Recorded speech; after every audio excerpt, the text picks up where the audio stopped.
This is Pope Francis I, a journey of faith and compassion.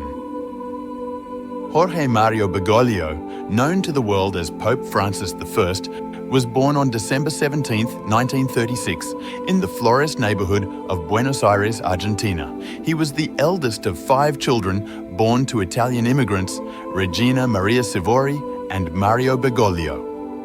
Francis I was ordained as a priest in 1969 and later became the Archbishop of Buenos Aires in 1998. He was elevated to cardinal in 2001 by Pope John Paul II. In 2013, Francis I was elected as the Bishop of Rome and the leader of the Roman Catholic Church, succeeding Pope Benedict XVI. He is known for his progressive views on social issues, including climate change, poverty, and immigration.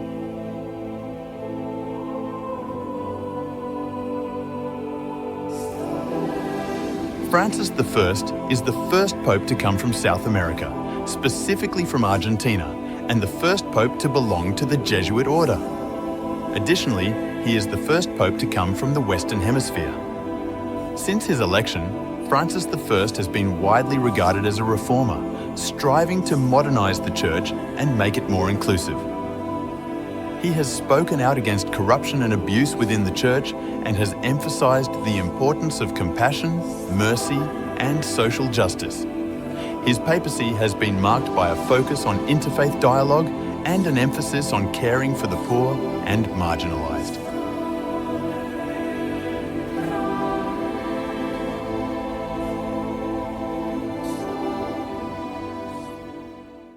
Jorge Mario Bergoglio is the current Pope of the Catholic Church, born to Italian immigrants in Buenos Aires, Argentina, on December 17, 1936. He had a humble upbringing and completed his high school education to become a chemical technician. He worked briefly in the food processing industry before feeling a calling to the Church. At the age of 21, he suffered from pneumonia, which resulted in the removal of part of his right lung. Despite his health struggles, he joined the Jesuit novitiate in 1958 and pursued his academic interests, studying humanities in Santiago, Chile, and earning a licentiate degree in philosophy in Buenos Aires. After graduation, he taught literature and psychology in high school and continued his studies in theology. Bergoglio was ordained a priest in 1969, took his final vows in the Jesuit order in 1973, and served as the head of the Jesuit province of Argentina from 1973 to 1979. During his tenure, he became known for his advocacy of social justice and his work with the poor.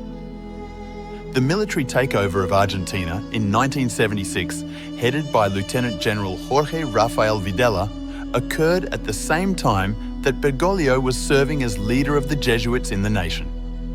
Between 10,000 and 30,000 persons are said to have been disappeared by members of the military and the police during the subsequent Dirty War, which took place between 1976 and 1983 and was a campaign waged by the country's military government against communists and other individuals who were believed to be subversive. Later on, Bergoglio made the accusation that he concealed many persons from the police and even assisted some of those people in leaving the country. In 1976, 2 Jesuit priests who had worked in low-income neighborhoods went missing. 5 months later, they were discovered alive in a field, although they had been drugged. The role that Bergoglio had in the abduction and release of the priests sparked debate many years after the end of the Dirty War. Some of Bergoglio's detractors have accused him of handing over the priests to the government and have pointed the blame at him for neglecting to safeguard the priests. Others believed Bergoglio's assertion that he had secretly advocated for their freedom to the authorities in order to eventually achieve their release. In the end, the accusations of participation in the priest's disappearance leveled against Bergoglio in the case that was brought against him were thrown out. Bergoglio spent the 1980s in Germany, where he taught at a seminary, where he also held the position of rector, and where he also studied graduate theological studies. He was given the position of Auxiliary Bishop of Buenos Aires in the year 1992. In 1998, he was given the position of Archbishop of Buenos Aires, which he continued to hold until he was elected Pope in 2013. And in 2001, he was elevated to the rank of Cardinal. Bergoglio earned a public reputation for humility during the economic crisis that began in Argentina in the late 1990s and culminated in 2002 in the rapid devaluation of the country's currency. He did this by living in a simple downtown apartment rather than in the Archbishop's residence, and by travelling by public transportation or on foot rather than in a chauffeured limousine. During this time, the rapid devaluation of the country's currency was the final straw. He evolved into an ardent champion for the underprivileged as well as a capable politician, skillfully advocating the Church's perspective on social issues when he met with authorities from the government. His religious conservatism, on the other hand, brought him into conflict with the centre-left governments of both President Nestor Kirchner, 2003-07, and his wife and successor, Cristina Fernández de Kirchner, 2007-15. Bergoglio was a very outspoken opponent of Fernández's social efforts, notably the legalization of marriage between people of the same sexual orientation in 2010. On the other hand, Fernández portrayed Bergoglio as a supporter of the Videla dictatorship and an extreme member of the right wing.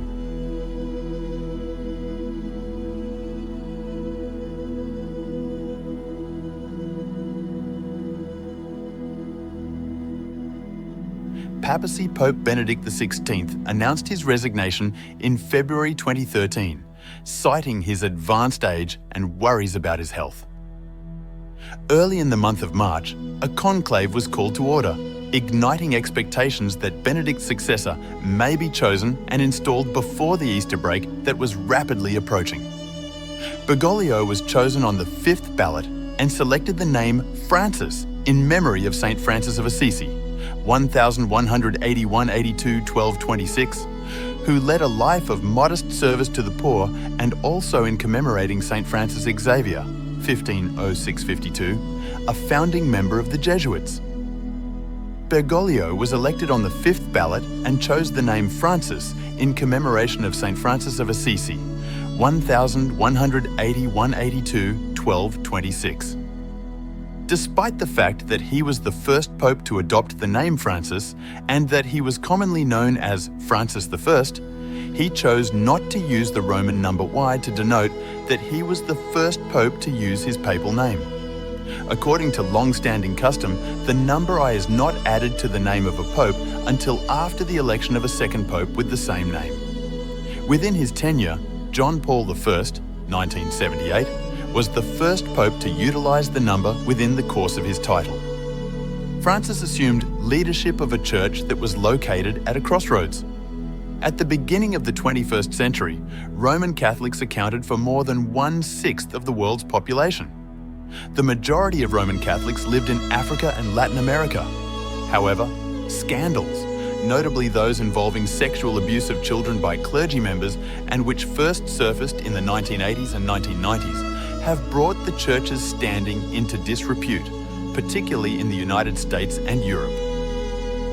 In his earliest public addresses and in his first public Mass, Francis called for spiritual renewal within the Church and greater attention to the plight of the poor. He also harshly condemned the forces that diverted the Church from its ministry and set it at risk of becoming a pitiful NGO. He also reached out to his political opponents, including Fernández, whom he invited to his first official papal address. Francis is currently serving as the Pope of the Catholic Church. However, some traditionalists were angered by the fact that Francis appeared at that event wearing nothing more than a plain tunic rather than the more conventional papal robes. Later on in the year 2013, he also took the extraordinary step of creating a council of 8 cardinals to advise him on how church policy should be implemented. His statement from that year that Christ had redeemed all of us, even those who were not Catholic, was widely taken by the media as a message of outreach and compassion towards atheists and agnostics. Nevertheless, a spokeswoman for the Vatican subsequently indicated that Francis had been misunderstood in his comments about this topic. Soon after, Francis gained notoriety for making remarks that similarly communicated an openness to alternative opinions on the teachings of the Catholic Church, notably in reference to the morality of sexual conduct and social concerns. After that, such pronouncements were either watered down by the Vatican or seen to be refuted by Francis himself. For instance, in an interview that he gave to an Italian Jesuit magazine in September 2013, Francis stunned both traditionalists and liberals when he criticized the Church for having been obsessed with matters like as homosexuality, abortion, and birth control. He said that the Church had become hyper-focused on these topics. This comment gave rise to rumours, both inside and outside the Church, about a significant change in the teachings and practices of the Catholic Church on topics such as same-sex marriage and birth control, which subsequently followed. In spite of this, the next year, Francis publicly opposed marriage between people of the same gender and advocated the traditional family. In addition, he reaffirmed the unequivocal condemnation of the Church to the practice of abortion. Despite the fact that Francis was supportive of women's rights and recognized women's historic role in the Church, he did not advocate for the ordination of women as priests. Another obstacle that Pope Francis must overcome is the fallout from the sexual abuse crisis that rocked the Catholic Church during his predecessor's reign. During a visit to the Vatican by bishops from the Netherlands in December 2013, Pope Francis prayed for those who had been abused sexually and asked the bishops to reach out to the victims and their families. The United Nations UN Commission on the Rights of the Child made a recommendation to the Vatican in January 2014 to create protocols for the obligatory reporting of suspected child abusers to law enforcement authorities. However, the Vatican rejected the recommendation in the latter part of that same year on the grounds that it violated Vatican authority. The Vatican was accused of moving too slowly when it came to punishing and defrocking priests who were known to engage in sexual misconduct with minors. An important aspect of Pope Francis's papacy was his advocacy for the poor and disadvantaged, and from the beginning of his reign, he encouraged a wide ministry that sought to include not just non-Catholic Christians, but also those who did not practice any kind of Christianity. Soon after he took office, he bathed the feet of two young ladies, one of whom was a Muslim, in a juvenile detention center as part of the annual Maundy Thursday reenactment of Jesus washing the feet of the 12 apostles. This action raised the ire of traditionalists. One of the women he washed the feet of was a Christian. According to the traditions of the early church, women were not allowed to take part in the event since the apostles were male. In November of 2013, Francis published an apostolic exhortation titled Evangelii Gaudium, which translates to the joy of the gospel. In this document, he condemned economic injustice and urged the Church to embrace the worldwide variety that it contains. In August of 2014, Pope Francis issued a public statement condemning what is believed to be the persecution of Christians and other religious minorities, such as the Yazidis, by the transnational Sunni insurgent organization known as the Islamic State in Iraq, and the Levant, ISIL, sometimes known as the Islamic State in Iraq and Syria, ISIS. Francis specifically mentioned the alleged actions of the Islamic State in Iraq and the Levant. The first encyclical of Francis's pontificate was published in June 2015 with the title Laudato Si's, which translates to Praise be to you. Laudato Si made the proclamation that the destruction of the environment was a moral issue which was caused by unfettered capitalism and selfishness. This caused human people to lose sight of the bonds that connected them together and to disregard Earth, which was referred to as their common home. Francis, in his advocacy of the idea of integral ecology, made the connection between immoral activities against the natural world and the economic exploitation of poor human beings, as well as the denigration of human rights. The agreement was notable for a number of reasons, one of which was that it supported the rights of Indigenous people. However, it caused division among a large number of Catholics, particularly in the United States. 3 months after the publication of Laudato Si', Pope Francis made his first trip to the United States.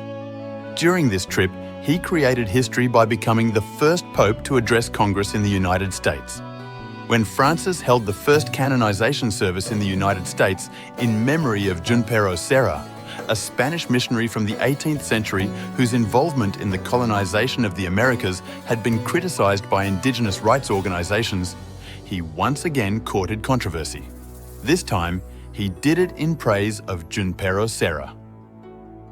Pope Francis delivered a speech to the United Nations General Assembly in New York City, where he encouraged the leaders of the world to work towards fostering peace.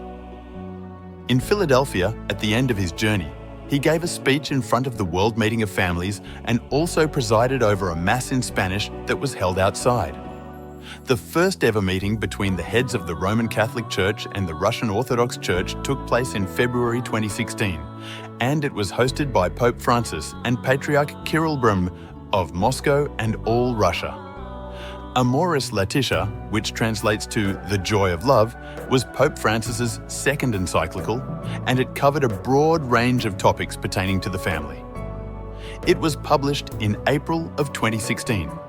In it, he urged priests and bishops to take a more welcoming and less judgmental attitude towards homosexuals, single parents, and the divorced who remarried but who had not obtained an annulment. He indicated that such Catholics might be permitted to receive Holy Communion under the guidance of a priest in the case of the latter scenario. He did not, however, abolish their official ban from the communion, and he maintained the Church's rejection of same-sex marriage as well as the use of contraception in its teachings. The Catechism of the Catholic Church was updated by Pope Francis in August 2018 to include a complete condemnation of the use of the death sentence.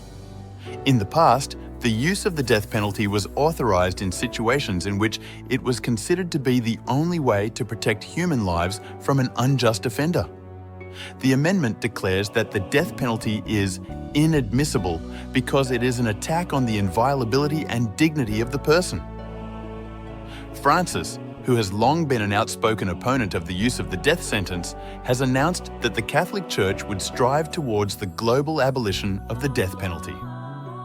In February of 2019, Pope Francis made history by being the first pope in history to visit the Arabian Peninsula, which is considered to be the birthplace of Islam.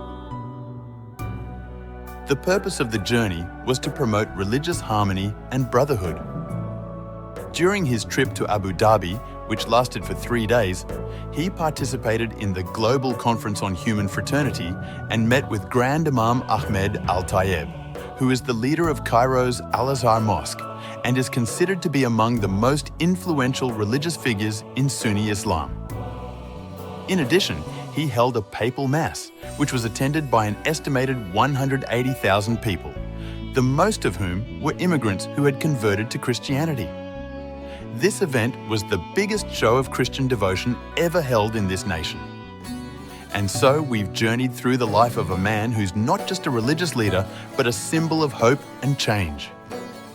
Pope Francis I, a man born in the bustling streets of Buenos Aires, has shown the world the power of humility, the strength of compassion, and the impact of leading with a heart full of empathy. From his ordination as a priest to his transformative role as the Bishop of Rome, his story is a testament to the power of faith and the universal language of love. As we close this chapter of the biographer, let's remember the lessons of Pope Francis I: to care for the poor, to speak for justice, and to live a life of service. Thank you for joining us on this incredible journey.